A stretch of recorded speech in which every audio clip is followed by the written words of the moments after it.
Hi అండి. తెలుగు కథల ప్రపంచంకు స్వాగతం. ఇవాళ మనీ ప్లాంట్ అనే ఒక చిన్న కథను వినేద్దామండి. నాగరాజుకి మూఢనమ్మకాలు ఎక్కువ. పంచాంగం చూడనిదే ఏ పని చేసేవాడు కాదు. పిల్లి అడ్డం వచ్చినా, ఎవరైనా తుమ్మినా ప్రయాణం మానుకునేవాడు. బల్లి మీద పడితే శకున శాస్త్రం చూసి స్నానం చేసి దేవాలయం చుట్టూ ప్రదక్షిణాలు చేసి రావాల్సిందే. ఉన్న ఊర్లోనే 10 దాకా చదివి పాల వ్యాపారం మొదలుపెట్టాడు నాగరాజు. ఇంటింటికి తిరిగి పాలమ్మి బాగానే సంపాదించేవాడు. ఒకరోజు పాల డబ్బుల కోసం వడ్డీ వ్యాపారి తిరుపాలయ్య ఇంటికి వెళ్లాడు నాగరాజు.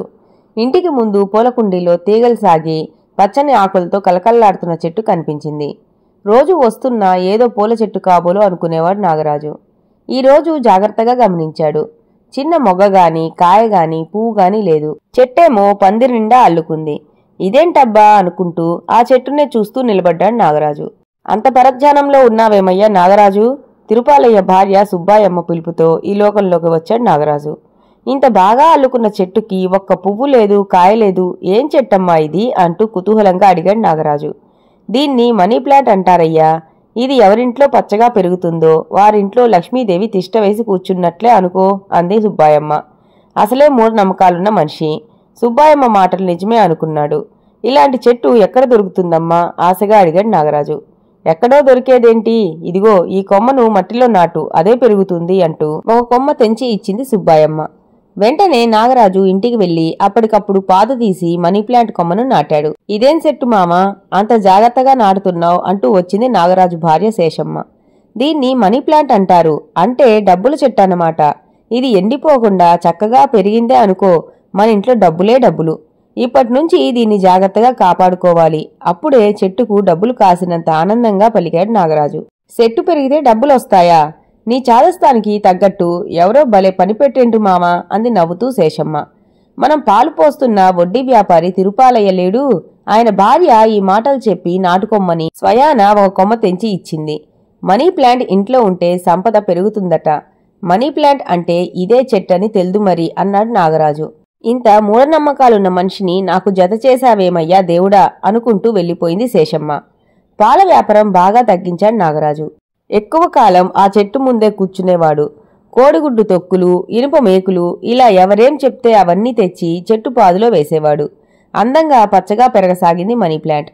అయితే సంపాదన మాత్రం తక్కువైంది.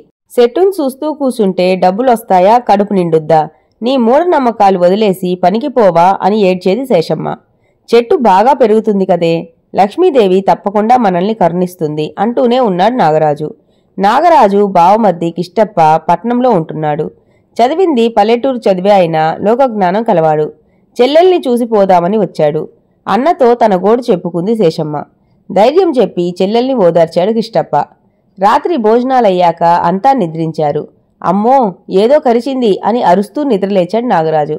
పక్కనే పడుకున్న కిష్టప్ప, శేషమ్మ ఉలిక్కిపడి లేచారు. పాము పాము, అదిగో అటువైపు పోయింది అన్నాడు కిష్టప్ప. లాంతరు వెలిగించి చూశారు. పాము కనపడలేదు కాని నాగరాజు పాదం పైన 2 కాట్లు పట్టాయి. రక్తం కారుతోంది. 2 కాట్లు పడ్డాయంటే ఖచ్చితంగా అది నాగుపామే. పాము కరిస్తే నడవకూడదంటారు. వైద్యుల్ని పిలుచుకుని రా బావా అన్నాడు ఏడుపు ముఖంతో నాగరాజు. లబోదిబోమని ఏడ్వసాగింది శేషమ్మ. ఇంతలో ఇరుగు పొరుగు గుమిగూడారు. ఇంత జరుగుతున్నా నిశ్చింతగా కూర్చున్నాడు కిష్టప్ప.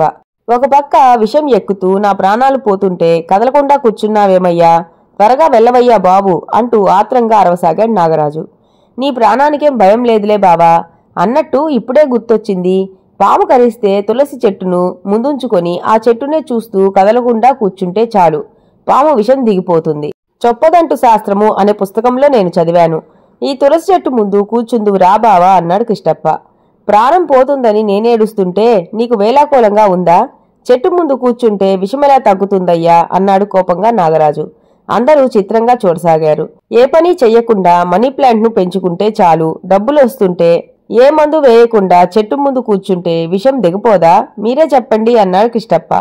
నాగరాజుకు బుద్ధి చెప్పాలని ఇదంతా కిష్టప్ప ఆడిన నాటకమని అందరికీ అర్థమైంది. తన మూర్ఖత్వానికి సిగ్గుపడి తలదించుకున్నాడు నాగరాజు.